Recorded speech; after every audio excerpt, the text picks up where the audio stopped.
Olá pessoal, espero que estejam todos bem. Hoje nós daremos continuidade à disciplina de Análise e Simulação de Processos com a aula 5. E nesta aula nós veremos como realizar a simulação de modelos que contêm equações algébricas lineares. Vamos lá então.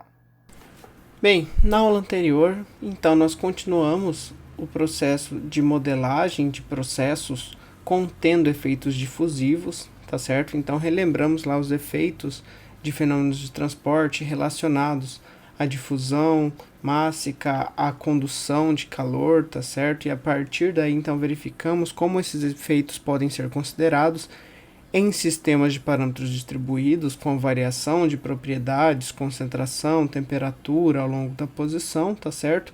E também vimos um exemplo com variação em relação a mais de uma posição, tá? Ou seja, em relação ao comprimento e ao raio também de um reator tubular. E vimos alguns outros exemplos também considerando grande parte dos efeitos possíveis por convecção e por difusão e também sistemas com acúmulo de massa e energia, tá bem?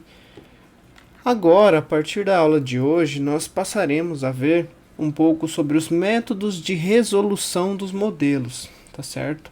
Então nós vamos ver por que é importante conhecer esses métodos, tá? A grande parte desses métodos vocês já estudaram na disciplina de métodos numéricos, porém nós veremos eles aqui com uma abordagem voltada especificamente à resolução de modelos de processos, que é o intuito que nós queremos trabalhar quando nós estamos utilizando um simulador de processos para trabalhar a simulação de um processo industrial, de um processo químico, tá bem? Então vamos começar aqui com as equações algébricas lineares e nas próximas aulas vamos ver também equações algébricas não lineares, equações diferenciais ordinárias, diferenciais parciais, sempre linkando com os modelos que nós já desenvolvemos, tá? Para que a gente possa verificar e identificar qual método escolher a partir das características do modelo que nós estamos simulando, tá?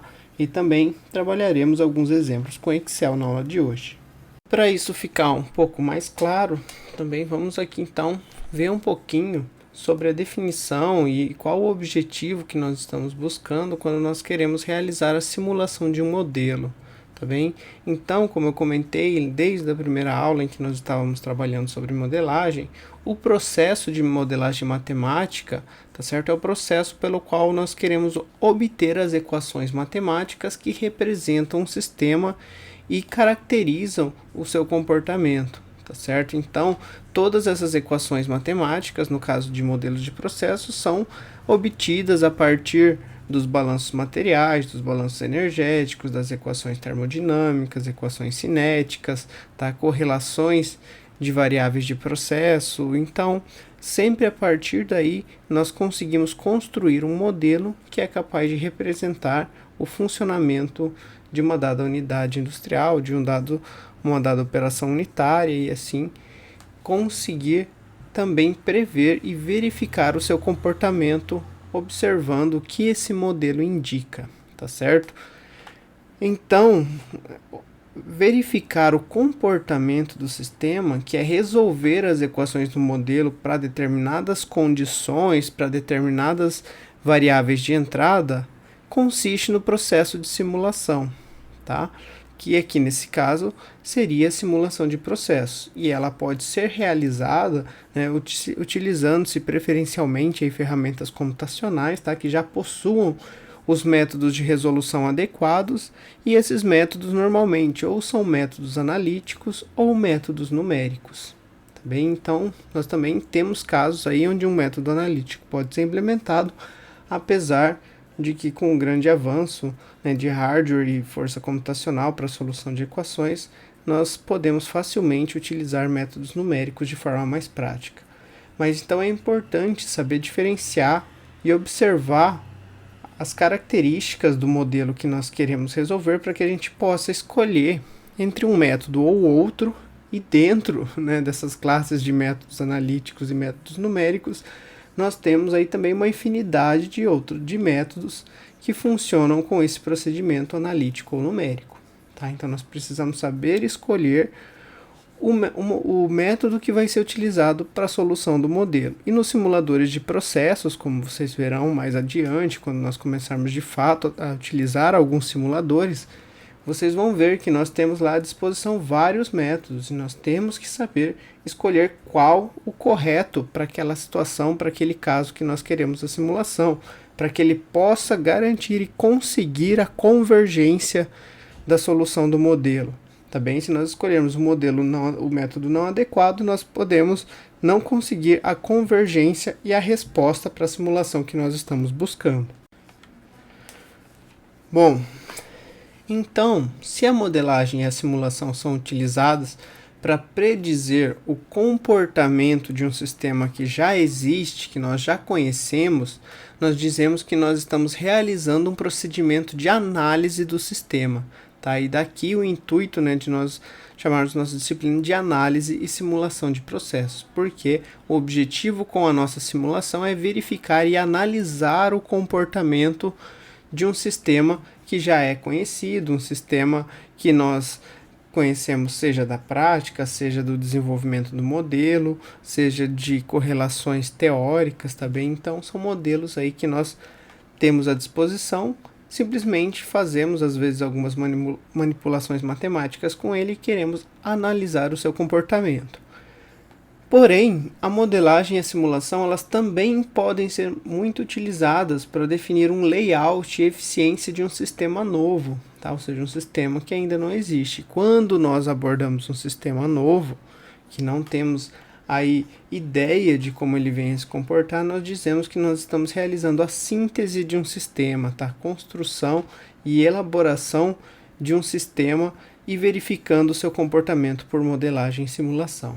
Tá? Então aqui apenas uma diferença para a gente ter claro, né, onde entra a parte da análise na simulação de processos. E nós aqui trabalharemos com modelos e sistemas, né, já implementados, já utilizados, apenas então adequando aos casos que estaremos estudando e simulando com a modelagem e a utilização de métodos que estaremos vendo ao longo das aulas. Bom, conhecido isso então e sabendo que nós precisamos escolher um método para resolver as nossas equações, é importante inicialmente verificar o nosso sistema de equações, olhar sua representação e verificar então quais são as condições que nós temos para resolver esse modelo. Tá? E quando nós olhamos, por exemplo, inicialmente, nós já temos a possibilidade de identificar se nós temos equações diferenciais ou não, apenas verificando se nós temos, né, derivadas das expressões dos modelos que foram construídos. Quando nós não temos derivadas, tá, inicialmente, que é o caso mais simples, nós temos um sistema de equações algébricas, tá? E daí nós podemos também verificar nesse sistema se existem produtos ou razões, né, ou divisões de uma ou mais variáveis. E quando nós temos diretamente um produto ou uma divisão entre variáveis, nós já identificamos que nós temos então um sistema não linear. Tá? Mas quando nós não temos nenhum tipo de produto ou divisão entre as variáveis, tá? E daí é importante denotar isso, que o que nós temos que são parâmetros, que são às vezes propriedades que nós temos multiplicando as nossas variáveis, tá? Isso não conta como um produto de variáveis, né? E sim como apenas um produto aí de um parâmetro constante ou um parâmetro que pode ter valores diferentes em determinadas condições, mas que ele tem um valor conhecido e que nós não caracterizamos então como uma não linearidade. E começaremos então com esse caso inicial, quando nós temos um sistema de equações algébricas lineares, tá? Que seria o caso mais simples com os métodos mais clássicos de resolução. E aqui temos a representação geral de um tipo desse sistema, tá? Então vejam aqui que temos várias expressões, várias equações, tá certo? Nós temos aqui então n equações com n variáveis, tá bem? E vejam que em cada uma delas nós podemos ter aqui o produto de um coeficiente vezes uma variável, né, mais outro coeficiente vezes outra variável, e assim sucessivamente até que nós podemos também ter um termo sem nenhuma variável, tá? Que nós podemos agrupar, né? Nós podemos ter mais de um, mas Sempre que a gente tem mais de um, a gente consegue fazer as operações entre eles e fazer com que eles se reduzam a apenas um único termo, ok? E assim, então, nós também podemos não necessariamente ter todas as variáveis em todas as equações, mas quando isso acontece, nós também podemos representar essa variável como sendo multiplicada por um coeficiente igual a zero naquela equação, tá bem? E assim temos então um sistema com essa cara aqui. Então, ele tem então n equações, tá? E nós colocamos aqui uma abaixo da outra essas equações com n variáveis e representamos de forma geral com as variáveis do lado esquerdo da equação e o termo que nós chamamos de termo independente, sem equações, do lado direito. Beleza? Que vai ser um termo que independe do valor da variável, ele vai ter sempre o seu valor constante do lado direito da expressão, certo? E aqui nessa expressão, a ij e bi são os coeficientes numéricos conhecidos, né? Ou seja, não são variáveis, apenas xj ou xn são as variáveis que nós queremos determinar a partir então da resolução desse sistema. E nós vimos também que é muito comum nós cairmos nesse tipo de sistema quando nós temos modelos de processos que são não dinâmicos, né, que são em estado estacionário e que também são processos que contêm apenas aí uma lei de primeira ordem em relação à concentração, em relação à vazão de entrada, tá certo? Então, quando nós temos essas expressões que se mantêm sempre em primeira ordem, nós acabamos caindo em um sistema de equação linear, como nós veremos em alguns exemplos mais à frente. Quando nós temos um sistema desse tipo, é possível representá-lo em uma notação que nós chamamos de notação matricial, tá certo? Então nós podemos decompor todas aquelas equações ali do lado esquerdo em um produto de uma matriz de coeficientes por um vetor de variáveis e os nossos termos independentes do lado direito de equação em um vetor de termos independentes. Tá certo? Então, olhem essa representação aqui, que eu consigo, então, digamos que deixar e puxar em evidência todos os coeficientes para uma matriz A, tá certo? Onde cada coeficiente é um elemento dessa matriz. E consigo também colocar em forma de vetor, para que quando eu multiplique essa matriz por esse vetor, eu obtenha o sistema de equações, como um vetor aqui que vai de x1 até xn. E também um outro vetor que já está, na verdade, porque nós só temos uma unidade, né, do termo independente do lado direito da expressão. Então, nós temos ali de B1 até Bn termos que compõem o vetor dos termos independentes. Tá certo? E quando nós escrevemos nesse formato aqui, uma forma direta de resolução, tá certo? De forma analítica que nós possuímos, é apenas realizar uma operação matricial para determinar o vetor x. Tá? E que operação matricial é essa? Bom, digamos assim, a grosso modo eu poderia falar aqui que eu poderia passar a matriz A dividindo o lado direito da equação, mas nós não temos divisão de matrizes, tá? Operação de divisão de matrizes. Então, o que nós fazemos é multiplicar pelo inverso, tá? Quando nós multiplicamos pelo inverso, então nós ficamos do lado esquerdo aqui apenas com o nosso vetor das variáveis, e aqui do lado direito temos então a matriz inversa de A vezes o vetor B, e temos essa expressão geral que permite isolar para o vetor x e obter então a solução desse sistema de equações lineares. E nós faremos esse processo, né, veremos como esse método matricial funciona para conseguir resolver esses tipos de sistemas de equações lineares em alguns exemplos desenvolvidos logo a seguir. Tá? Vamos ver aqui então. Bem, no exemplo 1, então, vamos utilizar esse método por decomposição matricial para resolver um sistema de equações algébricas de um modelo obtido para um sistema com 3 tanques de agitação. Tá? Então, vamos olhar aqui que temos 3 tanques perfeitamente agitados, ou seja, tanques de modelos de parâmetros concentrados, interconectados conforme a figura abaixo. Então, nós temos um primeiro tanque que recebe uma alimentação chamada de Q01 e um reciclo que vem lá do terceiro tanque, Q31. A saída do primeiro tanque entra em um segundo tanque junto com o que entra de uma corrente externa chamada Q02, produzindo uma corrente Q23, que alimenta o terceiro tanque e parte do que é introduzido nesse tanque é reciclado lá para o primeiro, como nós vimos, e parte sai em uma corrente chamada Q33. Então esse é o sistema que nós temos.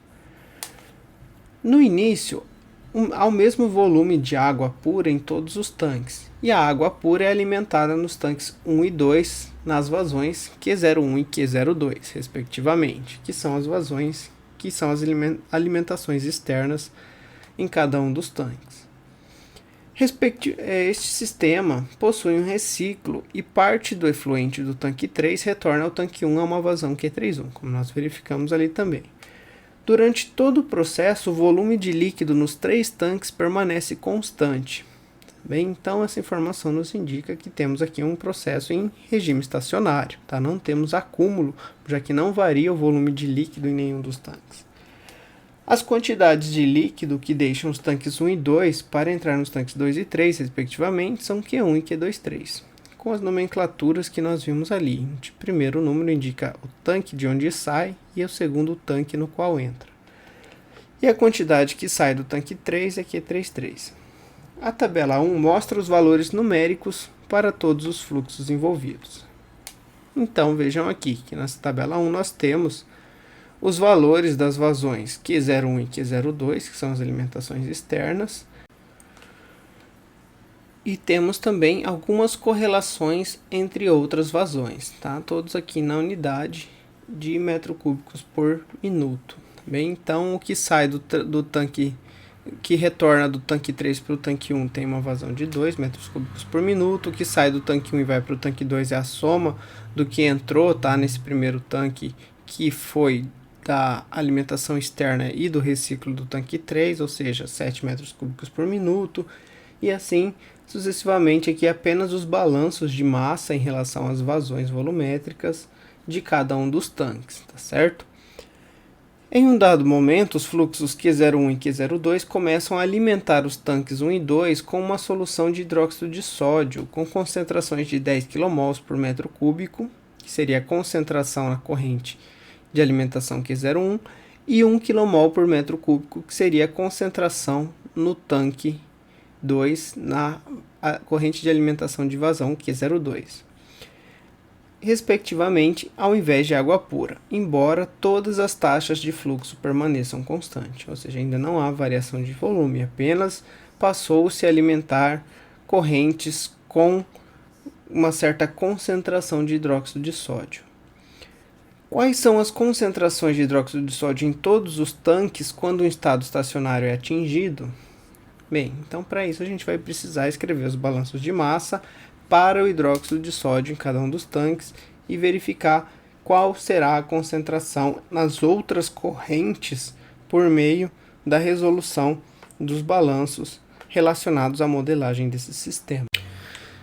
Bem, e desenvolvendo então o balanço de massa em cada um dos nossos sistemas para que a gente consiga representar o balanço de massa molar para o componente, no caso hidróxido de sódio, basta nós multiplicarmos então a vazão volumétrica pela concentração também em mols por metro cúbico ou pela unidade de volume da vazão, para que a gente possa obter então a vazão molar na mesma unidade, né, de quilomol e de minuto que estava em relação à vazão volumétrica e à concentração molar.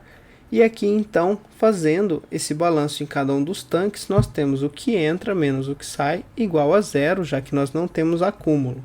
E dessa forma, no tanque 1 nós temos a alimentação externa, tá certo? Então a vazão dessa alimentação vezes sua concentração, que nós conhecemos aqui essa concentração na alimentação, menos a corrente que deixa o primeiro tanque vezes a concentração dessa corrente, mais a corrente de reciclo que entra no tanque 1 vezes sua concentração, tá certo? E a mesma coisa no segundo e no terceiro tanque. Nós apenas verificamos então quais são as correntes que entram e que saem, para ver se o sinal é positivo ou negativo, né? Já que o nosso balanço se reduz ao que entra menos o que sai igual a zero, não há acúmulo, não há reação química, tá bem? E simplificando então aqui, substituindo os valores das vazões que nós conhecemos, dados lá na tabela 1 do problema, e a concentração das alimentações que nós conhecemos, C01 e também da concentração C02 no segundo tanque, obtemos então o seguinte sistema de equações algébricas, que permite então com que nós possamos resolver esse sistema e obter a concentração nas correntes que deixam os demais tanques e que, já que são modelos de parâmetros concentrados, a concentração de saída é igual à concentração do tanque. Tá? Isso quando o regime estacionário for estabelecido e o termo de variação com o tempo deixar de existir. Tá certo? Então verifiquem aqui que nós caímos nesse sistema, que é um sistema de equações algébricas. E para resolver esse sistema, como eu comentei anteriormente, nós temos o método de decomposição matricial, que é um dos mais utilizados, mais conhecidos. Poderíamos resolver também por escalonamento, tá? É um método que também funciona muito bem, mas que exige às vezes um esforço computacional, mecânico, maior do que o método de decomposição matricial, e também podemos ter a utilização de alguns outros métodos numéricos ainda para equações lineares, tá? Então existem aí várias formas de resolver um sistema desse tipo. E quando nós trabalharmos e veremos nas próximas aulas, né, com equações não lineares, nós também temos métodos numéricos diversos, né? Métodos de bissecção, método de Newton-Raphson, método da seção tangente, método da matriz jacobiana. Existem aí vários métodos também para equações não lineares. Só adiantando aqui então que nós temos que escolher um método para resolver o nosso sistema. Bem, o nosso problema, que no caso este sistema, nós iremos então decompô-lo na matriz dos coeficientes, tá? Na matriz A, como nós vimos lá anteriormente, verificando o coeficiente de cada variável que nós temos em cada expressão. E vejam que quando nós não temos um determinado termo, aquele termo na expressão tem coeficiente zero, tá certo? No caso, na primeira expressão C2, na segunda expressão C3 e na terceira C1, tá? E temos também o nosso vetor de variáveis, que é o vetor das nossas concentrações, no caso aqui chamamos de C, e dos termos independentes, tá, de B, que equivalem aqui a menos 50, menos 1 e 0. E agora vamos então lá na planilha do Excel. Eu vou mostrar para vocês rapidinho só como nós resolvemos por inversão matricial esse sistema com os comandos de matrizes do Excel. Bem, aqui na planilha do Excel, então, montei aqui uma tabela com a matriz dos coeficientes, outra com a matriz dos termos independentes, tá certo? Para que a gente consiga encontrar o vetor C, basta multiplicarmos então a inversa da matriz A pelo vetor B, tá? Então vamos ver aqui no Excel, para a gente resolver esse sistema, nós precisamos inicialmente aqui para calcular a matriz inversa de A, selecionar o intervalo que caiba a matriz inversa de A, tá? Então sendo uma matriz 3×3, né, uma matriz quadrada para que ela admita inversa, o resultado também será uma matriz 3×3. Então, eu seleciono um intervalo do mesmo tamanho, tá? E vou, então, digitar o comando de inversão de matrizes, tá? Vou selecionar o intervalo, apertar F2 para entrar no modo de edição de comandos, igual a função matriz.inverso. Seleciono a matriz que eu quero, fecho aqui o comando. E para que eu apresente, né, quando eu tenho uma função que vai apresentar o resultado em mais de uma célula do Excel, também, dependendo da versão do Excel que você utiliza, para que a gente faça isso, nós temos que segurar as teclas Ctrl e Shift e apertar Enter. E daí vejam que ele irá mostrar o resultado em mais de uma célula de todos os termos que compõem a matriz inversa de A. Beleza? Bom, encontrada a matriz inversa, basta nós multiplicarmos essa matriz inversa pelo termo independente B e encontrarmos a solução para o vetor C. Então, seleciono o intervalo de células que eu quero minha resposta, e eu sei que são 3 variáveis, então aqui um vetor coluna para ter também a mesma direção do vetor B, tá? Que também é um vetor coluna. E vamos entrar no modo de edição, F2 igual, e o comando de multiplicação de matrizes, tá? Que é o comando matriz.mult. Seleciono a primeira matriz, ponto e vírgula, seleciono a segunda matriz, fecho aqui o parênteses do comando, e como novamente vou apresentar o resultado em mais de uma célula, seguro as teclas Ctrl Shift, aperto Enter, ele me retorna aqui então a concentração de cada um dos tanques no estado estacionário. Tá? Então, no tanque 1, na saída do tanque 1, eu terei, quando o estado estacionário for atingido, uma concentração de 9,57 kmol por minuto, e nos tanques 2 e 3, concentrações equivalentes a 8,5 kmol por minuto em cada um. Beleza? Bom, então é uma das formas, um dos métodos que nós podemos utilizar para resolver. Também poderíamos resolver utilizando o solver, tá certo? Então, o solver do Excel é uma possibilidade, já que ele tem um método numérico programado para resolução de equações lineares, que é o método simplex. Também poderia utilizar o solver para resolver, tá bem? Mas vou deixar como atividade da aula, então, vocês resolverem aqui pelo método matricial e também utilizando o solver do Excel. Beleza? Então, vou passar o material também com direcionamento para vocês trabalharem com o solver. Bem, retornando aqui, então, vamos ver mais um exemplo, então, né, no caso aqui envolvendo o balanço de energia, que nós poderíamos cair em um sistema de equações algébricas lineares e que teríamos que resolver para poder simular e verificar a condição do sistema para uma dada condição de entrada. Tá bem? Então, novamente, vamos aqui imaginar 3 tanques em série, perfeitamente agitados, em estado estacionário, que são utilizados para pré-aquecer uma mistura de petróleo antes de ser alimentada em uma coluna de destilação para separação, conforme ilustra a figura abaixo. Então, vejam que temos aqui 3 tanques em série.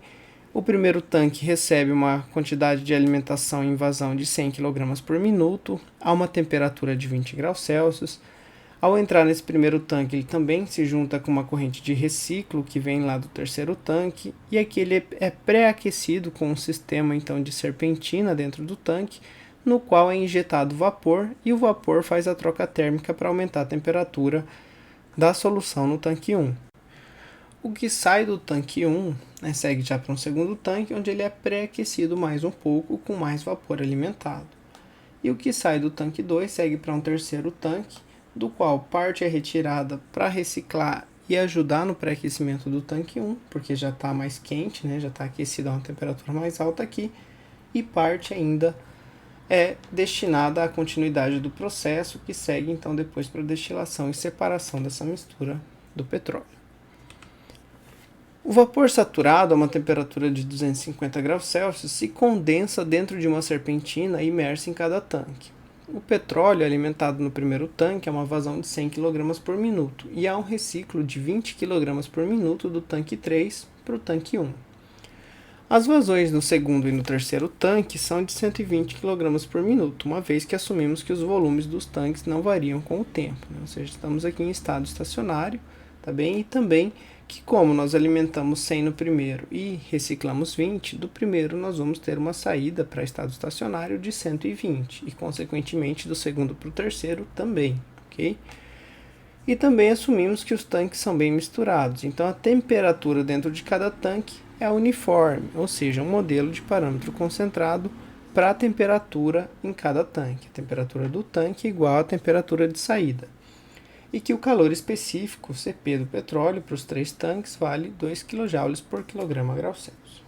Bom, com essas informações e também conhecendo-se aqui os parâmetros que utilizaremos para a troca térmica por convecção existente ali entre o sistema da serpentina de aquecimento e os tanques, né, onde há a troca de calor entre o petróleo e o vapor, o produto do coeficiente de transferência global de troca térmica U e a área da serpentina é de 10 kJ por minuto grau Celsius. Então já temos o produto, né, de U vezes A, que utilizaremos na expressão da troca térmica por convecção do vapor que entra na serpentina. Nessas condições, determine a temperatura de cada tanque do processo no estado estacionário. Bem?